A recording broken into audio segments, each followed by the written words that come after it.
Bago ako umuwi ng Manila, namasyal muna kami ng anak ko sa Carnaval dito sa Lawag City. Tara, ipapasilip ko lang sa inyo. Siyempre, gun range agad ang pinuntahan namin. At para safety, pinahiram ko sa kanya ang salamin ko. Okay? Two hands.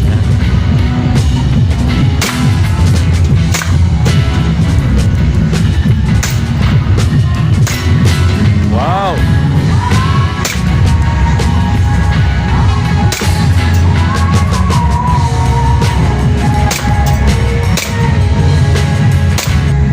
At pagkatapos nito, pinagbigyan ko muna sa paborito niyang laro nung bata pa siya.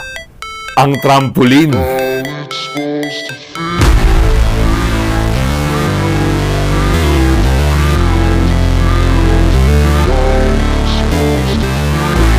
Oh my God! Look at this! Oh my God! At ngayon ko lang naramdaman uli na mas exciting palang sumakay dito sa lumang Ferris wheel dahil mas mabilis, mas open, at mas nakakalula.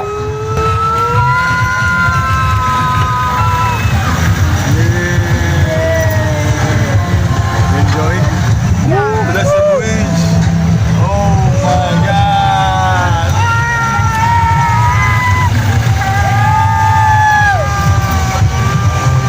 Ooh, wow! Let's do it! Let's do it! Let us prepare! Let us prepare! At bigla naman kaming nalipat sa horror train. Ayoko sana kasi mas natakot ako sa presyo. Pero pinilit ako ng anak ko na sumakay kaya go na rin ako.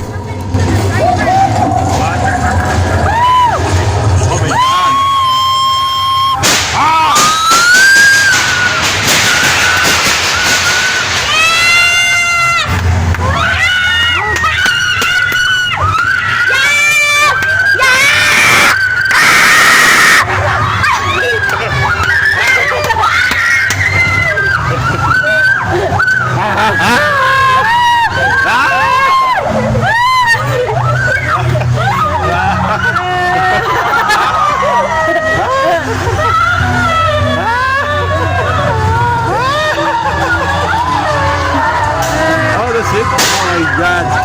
Nagulat ako. Ang ikli pala para sa 81. Pero okay lang. Ang saya-saya naman ng bata. Tingnan nyo, tatalon-talon pa.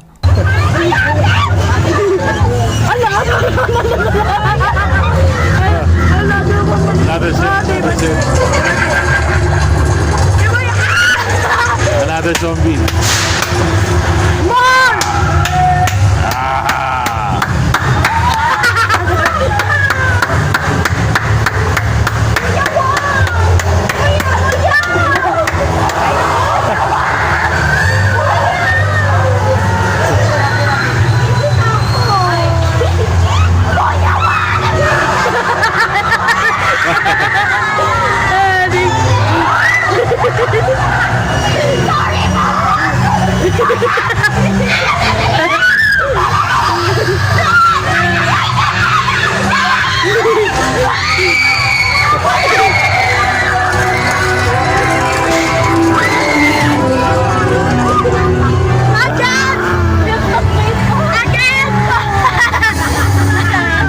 Habang yung ibang kasabayan namin ay takot na takot at nagmamakaawa na tigilan na sila, ay kami ay hindi nila lapitan. Ewan ko ba?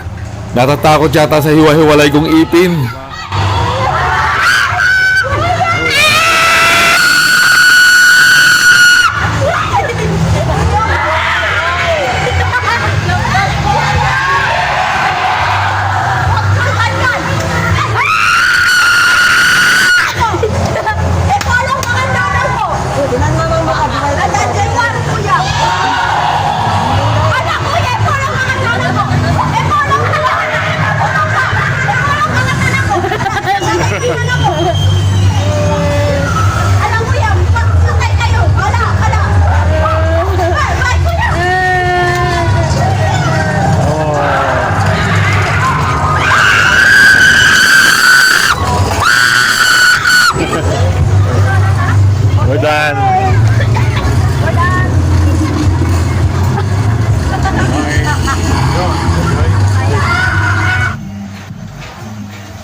Siyempre, maaari ba naman kalimutan ang pagsakay sa carousel? Simula nung bata, nakatanim na sa isip nila yan.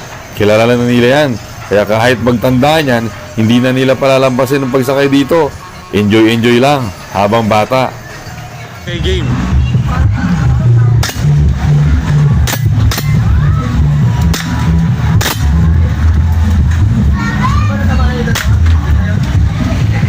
At bago nga kami umuwi, pumilit pa ng 2 magazine.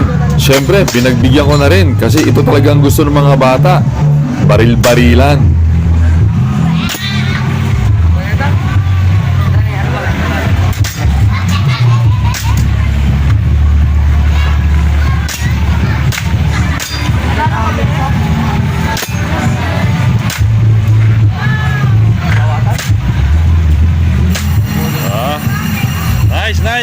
Nice tayo. At bago nga kami lumabas sa exit, ito ang aming nakita. Gusto pa sanang humirit ng isa. Pero ang sabi ko sa kanya, hindi kita makaalalayan. Next time na lang or next year kapag kaya mo nang sumakay, mag-isa dyan. Ganda. You wanna try? Next year. Here. Okay, that's it. At may nakita nga kaming ulit na horror ride sa tabi. Pero ang sabi ko sa kanya, wag na. Tawa lang naman tayo ng tawa. Pero bago kami lumabas ng tuluyan sa karnabal, ang sabi ko sa rides na to, babalikan kita next year.